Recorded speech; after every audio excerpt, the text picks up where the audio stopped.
নমস্কাৰ মাননীয় মুখ্যমন্ত্ৰী মহোদয়। আমি কাৰ্বি আংলং জিলাৰ বকুলীয়াঘাটৰ সোণপুৰা গাঁৱৰ পৰা কৈছোঁ। আজিৰ এই ভিডিঅ'টো প্ৰস্তুত কৰাৰ এটা বিশেষ উদ্দেশ্য আছে যে মই যিটো পথত থিয় হৈ আছোঁ এই পথটি এটা অতিকৈ গুৰুত্বপূৰ্ণ পথ, কিয়নো আমাৰ এই পথটি এইফালে গৈ ৰাষ্ট্ৰীয় ঘাইপথক সংযোগ কৰিছে আৰু তাৰ লগতে আমাৰ কাৰ্বি আংলং জিলা তথা বকুলীয়াঘাটৰ উচ্চ শিক্ষা প্ৰতিষ্ঠান ৰুকাচাম মহাবিদ্যালয় আৰু তাৰ কাষতে সোণপুৰা আঞ্চলিক উচ্চতৰ মাধ্যমিক বিদ্যালয় অৱস্থিত।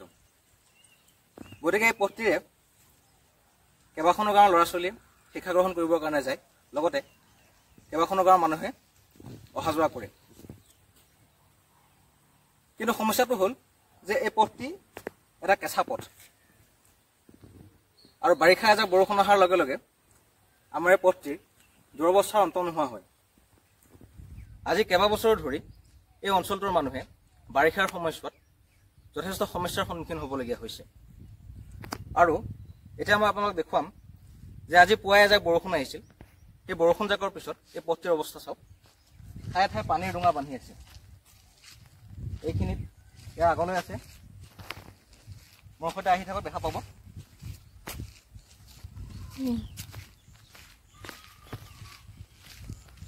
এয়া চাওক, পানীৰ ডোঙা বান্ধি আছে ঠায়ে ঠায়ে। এয়া চাওক পথটিৰ ঠায়ে ঠায়ে কেনেকৈ পানীৰ ডোঙা বান্ধিছে।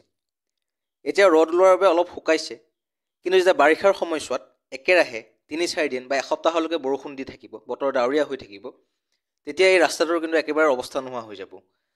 আৰু তাৰ ওপৰত যদি কেতিয়াবা 4চকীয়া বাহন বা ডাঙৰ ওজনৰ কিবা যদি বাহন আহে, তেতিয়াহ'লে লগে লগে এই পথটিৰ খোজকাঢ়িব নোৱাৰা অৱস্থা হৈ যায়।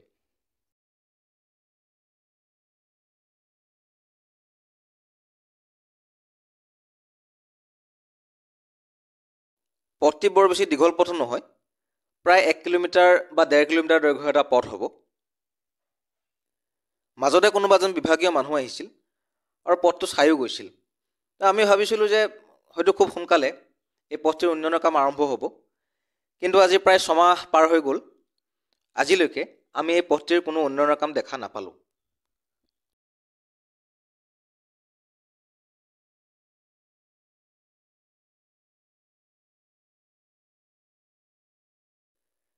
গতিকে এই ভিডিঅ'টিৰ জৰিয়তে আমি মাননীয় মুখ্যমন্ত্ৰী হিমন্ত বিশ্ব শৰ্মা ডাঙৰীয়া লগতে আমাৰ কাৰ্বি আংলং স্বায়ত্তশাসিত পৰিষদৰ দৃষ্টিগোচৰ কৰিবলৈ বিচাৰিছোঁ যে আজি কেইবাবছৰ ধৰি কেনে এক জৰাজীৰ্ণ অৱস্থাত এই পথটি আছে, আপোনালোকে এবাৰ চাওক।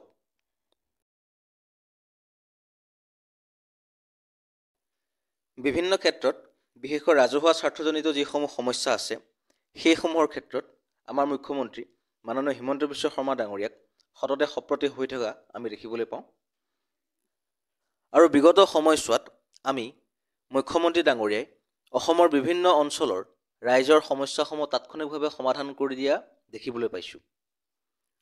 আৰু সেয়ে আমিও এই অঞ্চলৰ ৰাইজৰ পথৰ দুৰৱস্থাৰ সমস্যাটো মুখ্যমন্ত্ৰী ডাঙৰীয়াই যাতে তাৎক্ষণিকভাৱে সমাধান কৰি দিব পাৰে, তাৰ বাবে তেওঁ দৃষ্টিগোচৰ কৰিবলৈ প্ৰয়াস কৰিছোঁ।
এয়া আহি আহি আমি ৰাষ্ট্ৰীয় ঘাইপথ পালোহি আৰু ইয়াৰ বাওঁফালে প্ৰকাশম মহাবিদ্যালয় অৱস্থিত আৰু অলপ আগলৈ গৈ সোণপোৰা আঞ্চলিক উচ্চ মাধ্যমিক বিদ্যালয় অৱস্থিত, যি বৰ্তমান উচ্চতৰ মাধ্যমিক পৰ্যায়লৈ উন্নীত হৈছে।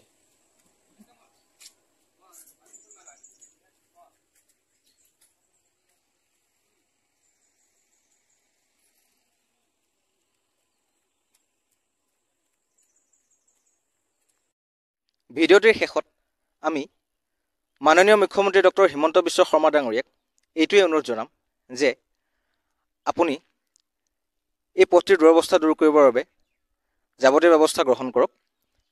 যদি পকী কৰিব নোৱাৰে তেন্তে ইয়াত থকা গাঁতবোৰত মাটি পেলাই শিলগুটি বা ৰাবিজ পাথৰ দি হ'লেও বাৰিষাৰ সময়ছোৱাত অন্ততঃ বোকা নোহোৱাৰ ব্যৱস্থাকণ আমাক কৰি দিয়ক। এয়া আমাৰ মুখ্যমন্ত্ৰী মহোদয়লৈ বিনম্ৰ অনুৰোধ আৰু আমি আশা ৰাখিম যে আপুনি খুব সোনকালেই এই ক্ষেত্ৰত ব্যৱস্থা গ্ৰহণ কৰিব আৰু আমি আপোনাৰ ওচৰত এই পথটিৰ দুৰৱস্থা দূৰ কৰি দিয়াৰ বাবে চিৰকৃতজ্ঞ হৈ ৰ'ম। ধন্যবাদ।